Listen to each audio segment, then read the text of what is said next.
This is the Thrustmaster T300RS GT edition. It's one of the most widely popular sim racing wheels for PlayStation and PC users, and it's a bundle that has been on the market for several years now. Despite its age, the T300RS GT continues to be one of the most widely talked about, recommended, and highly regarded sim racing wheels on the market.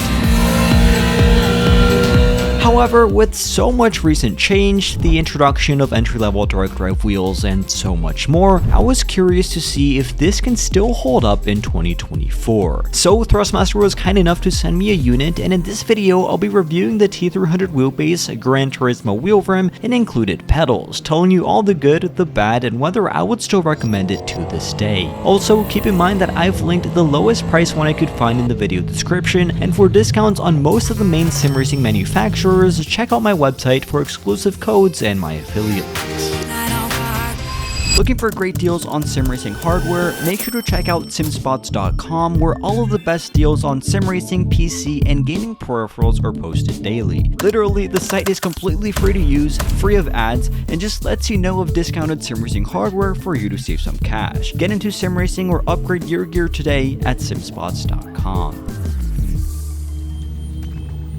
Included with the T300RS GT Edition bundle, you'll find the T300 wheelbase, Gran Turismo steering wheel, and a set of T3PA pedals. These are technically 3 individual products in their own right, so I'll start by going over the pedals, then the wheel rim, and ending off with the wheelbase before giving you my final recommendation.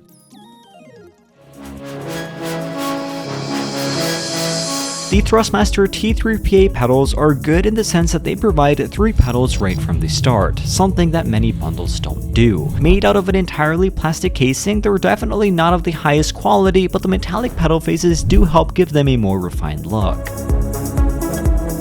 These metallic pedal faces feel good on feet, and despite the lack of side-to-side adjustment, are nicely spaced out to give me no trouble on track. Underneath the pedal set, rubber pads are included to prevent movement when laying them down on the floor, but hard mounting is also available if you're using this on a cockpit or wheel stand, something that is a little overkill considering the little amount of force needed to push them down. And on that note, the in-game performance is where these pedals definitely do lack the most.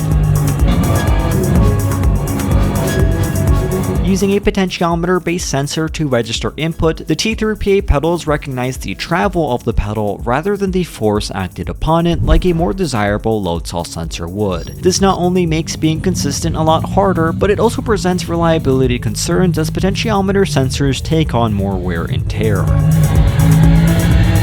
Out on track, the little resistance of any of the pedals was immediately noticeable. This light resistance is great for children or users who are just laying them down on the floor, but as soon as you're looking for a more serious racing experience, these probably won't suffice. Moreover, they really just aren't adjustable, meaning that unless you dabble into the world of third-party DIY modifications, what you feel is what you get. The good thing about these pedals' performance is that they had no flex. I mean, granted, because I didn't need to put down much force, but they were also very comfortable to use with the large pedal plate and ample spacing between the pedals.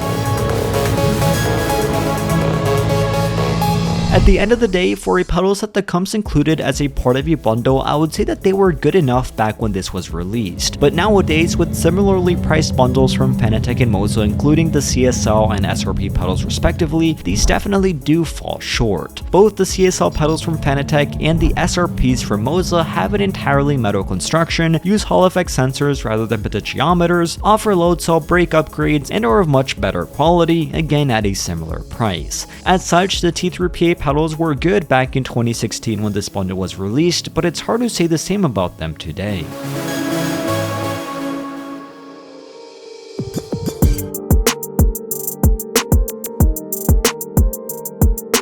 Moving on, along with this bundle comes the Gran Turismo branded steering wheel, which immediately upon unboxing was a lot smaller than I was expecting. Despite its small size, which is comparable to a G29 for example, this steering wheel feels very good in hand with a very grippy rubber material used all around and large clicky metallic paddle shifters found behind.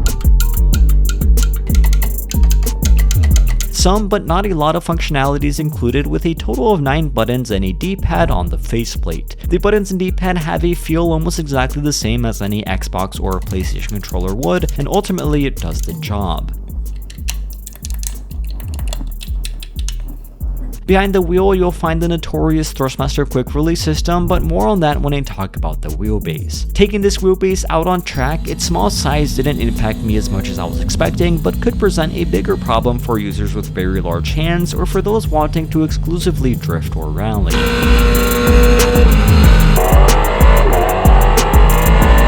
Regardless, the rubber grips again felt very solid here, giving me a lot of confidence and comfort. The paddle shifters were also very responsive and satisfying to press down, and overall its lightweight also made the most out of the force feedback given off from the T300 wheelbase. And on that note, let's talk about that now.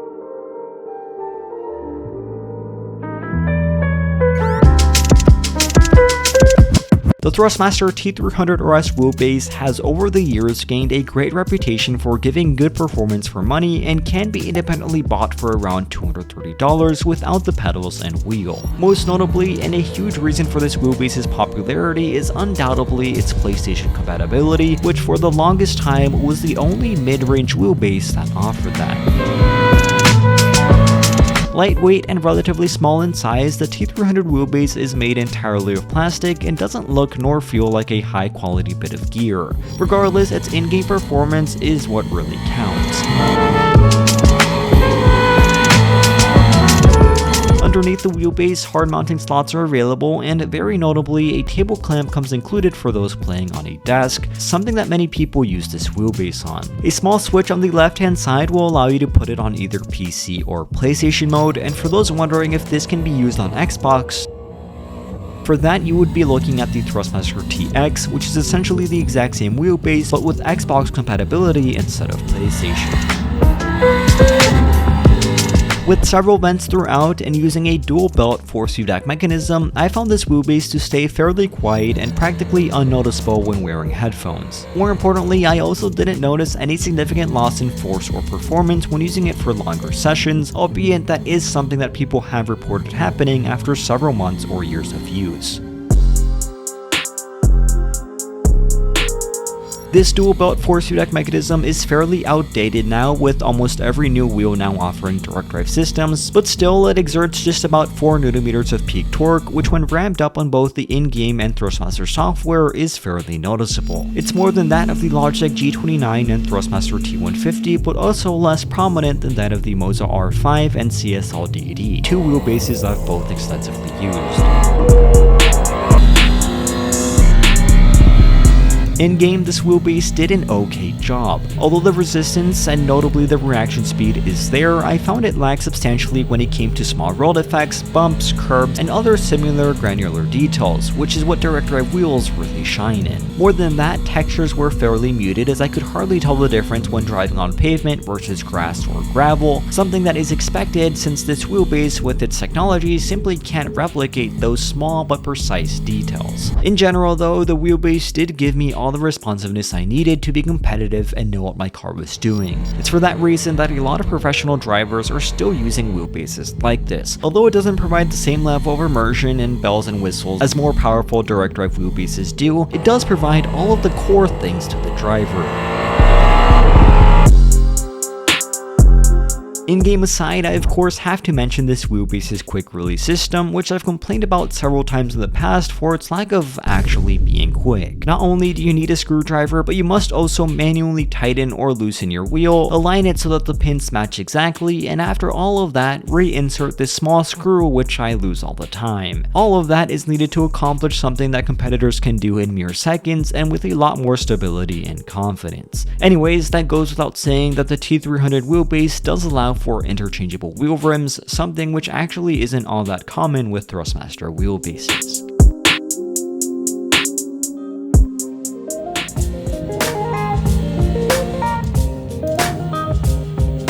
All in all, the question of whether the Thrustmaster T300RS GT edition is still worth it in 2024 is a good one, but more importantly, it's one that will depend a lot on your current situation. In the United States, at the time of this recording, it retails everywhere for $450, and for that price, definitely go with the MOZA R5 or Fanatec CSL DD bundles, and it's not even close. Of course, here in the United States, Europe, Australia, Japan, and some other parts of the world, those other options are available available both quickly and for a similar price. But, and a massive but, is that in many parts of the world, the Thrustmaster T300 really is the only mid-range option, and those aforementioned offerings from MOZA and Fanatec can cost double or more what they normally go for here. So in that case, if this is pretty much your only option without having to sell a kidney, the important thing to note is that you still can be competitive with it. As long as you can upgrade the pedal set in the future for a load cell one, the T300RS GT wheelbase and wheel won't be the top of the line in sim racing technology today, but they will still give you everything you need to beat others like me who spend thousands but lack the actual skill. And so that's my full review on the Thrustmaster T300RS GT edition in 2024. Remember that you can find discount codes and daily deals on sim racing hardware in the video description, and leave a like because this video took years to make and YouTube pays me pennies on the dollar. Anyways, with all that said, let me know your thoughts on this product down in the comment section, and as always, thank you all for watching, stay safe, and have a fantastic rest of your day.